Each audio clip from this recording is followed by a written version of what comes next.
Então, gente, no próximo modo é o grau superlativo absoluto analítico. Forma-se normalmente com auxílio de um advérbio de intensidade, certo?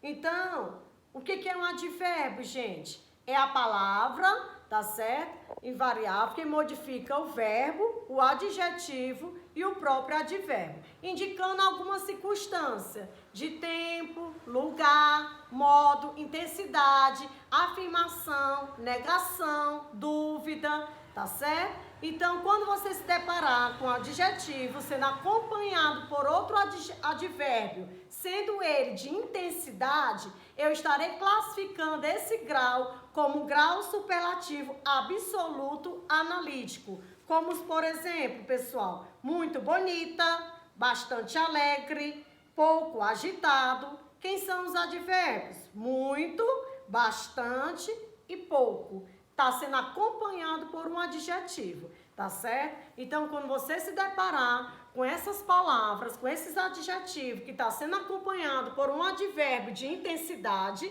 é porque você estará classificando o tipo de grau como grau superlativo absoluto analítico, ok?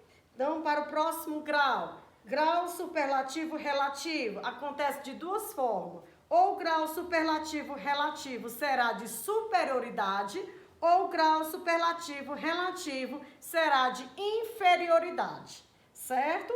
Então, nós temos o grau superlativo relativo do adjetivo intensifica uma característica do substantivo, estabelecendo uma relação de superioridade ou inferioridade com outros seres, certo? Observe, quando eu digo assim, gente, ela é a mais interessante de todas as mulheres, tá? Quando é que eu sei que ele é um grau superlativo relativo? Quando eu generalizo, certo? Quando eu tenho uma pessoa apenas de destaque.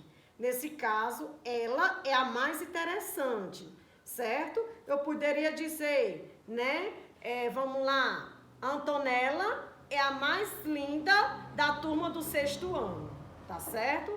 Então, só tem ela, como nós, né, fazendo esse superlativo, relativo, grau superlativo relativo de superioridade, certo? Quando eu faço apenas uma comparação de uma coisa ou de uma pessoa, tá certo? Generalizando, ok? Aí eu tenho também eu tenho como identificar que é de superioridade quando eu tenho algumas expressões a mais de, certo, gente? E inferioridade, nós temos o contrário, né? Ela vai ser chamada de quê? Ela é a menos interessante de todas as mulheres. Então, se nós temos uma pessoa, no modo geral, que está caracterizando como se fosse a menos interessante, é porque ela vai se fazer de ser inferioridade. Tá certo? Então, o grau superlativo relativo, ele acontece de dois modos, de superioridade ou de inferioridade. Quando você quer generalizar, certo? Uma coisa ou uma pessoa, do modo geral, tá ok? Aí eu digo assim, Joaquim é o menos inteligente da turma do 6º ano. Um exemplo, tá certo? Então, só há um Joaquim. De todas os alunos do 6º ano, só temos o Joaquim, que não se interessa muito, que não estuda muito, tá certo? Então, ele foi considerado o menos inteligente, né, de toda a turma do 6º ano, tá certo? Então, como é que eu vou classificar nesse caso? Estarei classificando como grau superlativo relativo de inferioridade, ok? Aí, gente, vocês irão fazer os exercícios, tá certo? E até a próxima, tá? Um abraço. Espero que tenha aprendido o assunto de hoje.